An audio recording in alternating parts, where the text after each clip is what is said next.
Hi, today's video is about a problem with this particular IMA4406 intercom system, or intercom master station. And this one is a master station that was just recently repaired. And when I say recently, I mean like 20 minutes ago, not 6 months ago. Just finished it up. Once a 4406 is repaired at this shop, we do a final checkout on the master station to make sure that everything works properly before it goes back to the office, and we call the customer to let them know it's done and we can ship it back to them.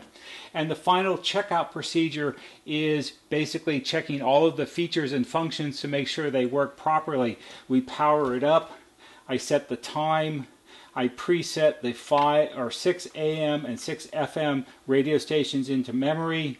We play a CD in it. In this particular one, I decided to play Styx, Come Sail Away. It's one of my shop CDs. And then we plug it into a terminal board that's connected to a single door speaker, and then 3 inside stations. We make sure that we can door talk from the master to the front door station, and inside patio talk to the remote stations, and end-call works. And then we check the communication from the remote speakers back to the master and between the remote stations. Basically, we're checking out everything to make sure it works properly. We check both AM and FM. We make sure that the tape and the auxiliary inputs work properly and are adjusted correctly.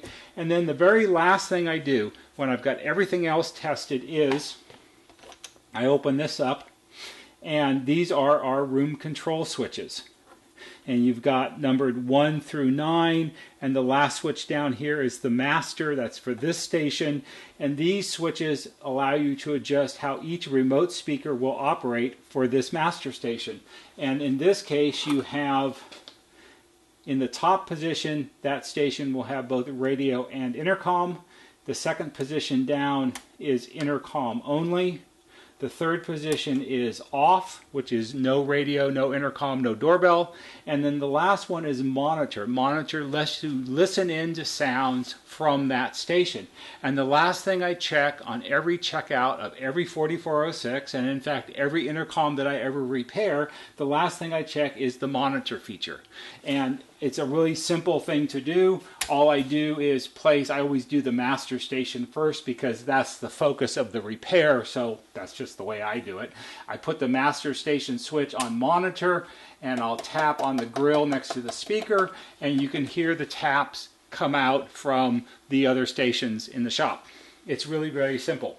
So why is this one in the video? Well, everything worked perfectly on this station, on this system, and everything worked fine after the repair, and all of the problems that it was sent in for are gone, with the exception of the monitor feature. When I put the master on monitor and tapped it, I didn't get any sounds. I couldn't hear the tapping out of the 3 remote stations. When I put this back on radio intercom and tried each of the remotes individually, I couldn't get them to work either. And you would think initially, especially if you were the guy who did the repair, oh, that would be me, you would think, oh crap, I missed something, there's something else wrong with it, I've got to take it all back apart, I don't really want to do that, but what are you going to do? If you thought that, you'd be wrong, because it's not a problem with the master station, at least not per se. It is a problem with the master station, but it's a little small problem that we see on almost every intercom that we have come in, and that problem is caused by that these switches, the room control switches, these are dirty and they need to be cleaned, and they're not making a good connection. Now, if you're thinking, well, he's got to take it apart again anyway to deal with this, that would be wrong also, because fortunately the way these sets are designed, in fact, the way most all NuTone intercoms have been designed since 1984, these switches are readily accessible without disassembling the set, and this is actually part of sort of general maintenance that you can do yourself. So let me go ahead and show you how to clean the room control switches on an IM or an IMA4406. Okay, so what are you going to need to do this? You only really need 2 things. You need your Deoxit D5 cleaner, which you can buy on Amazon, and there is a link down below in this video's description that will take you to this product on Amazon. So you need your Deoxit D5, and you need a rag. And you need the rag so you don't make a mess. And this is actually really, really easy to do. You do not need to take the intercom off the wall. You do not need to shut the power off. You don't need to do anything other than basically clean the switches. So the way you do this is, first put all the switches in the monitor position, all the way down at the bottom. Do them all at one time. Now, take your rag, and fold it neatly and place it on the open door. Like that, because you want to catch any overspray and make sure you don't make a mess and get spray on your wall and your wife will get mad and all that kind of stuff. Anyway, on the top of the can of the Deoxit D5, it's adjustable. You have 3 spray pressures. Let's see if we take this out, it'll be easier to see. You have low, medium, and high. The low is a little bit of pressure, a little bit of spray. Medium is a medium amount of pressure and a medium amount of spray. And high, you don't ever need to use. So you want to turn the nozzle so it's pointed to L for low. We're going to put the little spray tube back in because that helps prevent making such a mess. And all you're going to do is you're going to spray into the switch right here.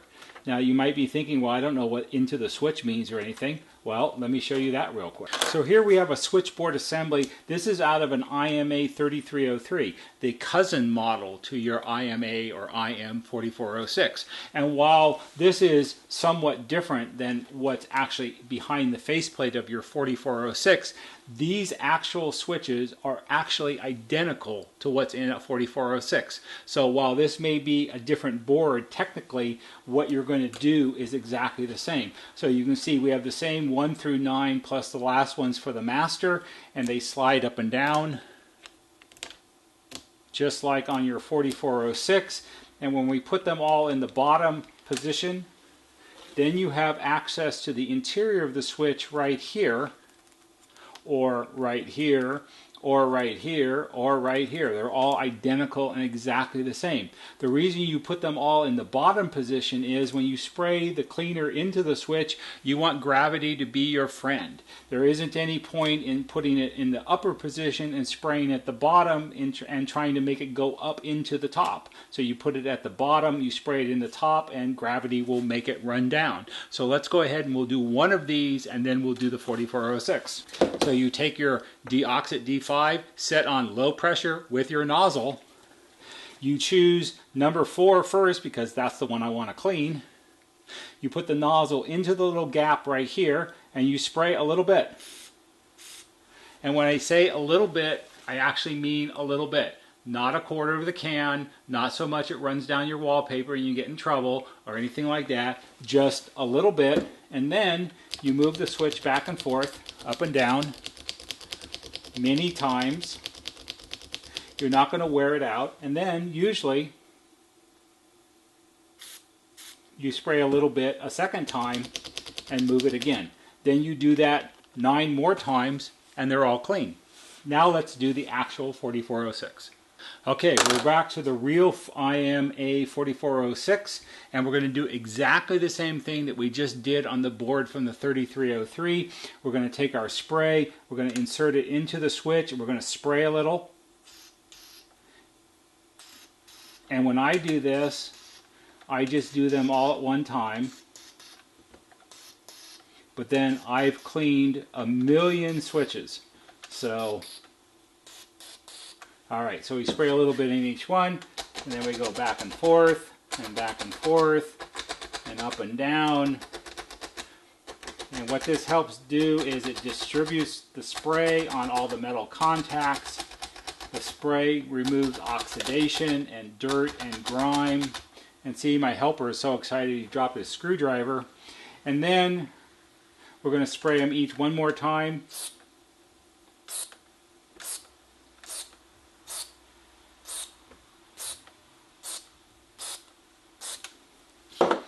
And we'll move them again, and this time we'll leave them in the radio intercom positions as we go.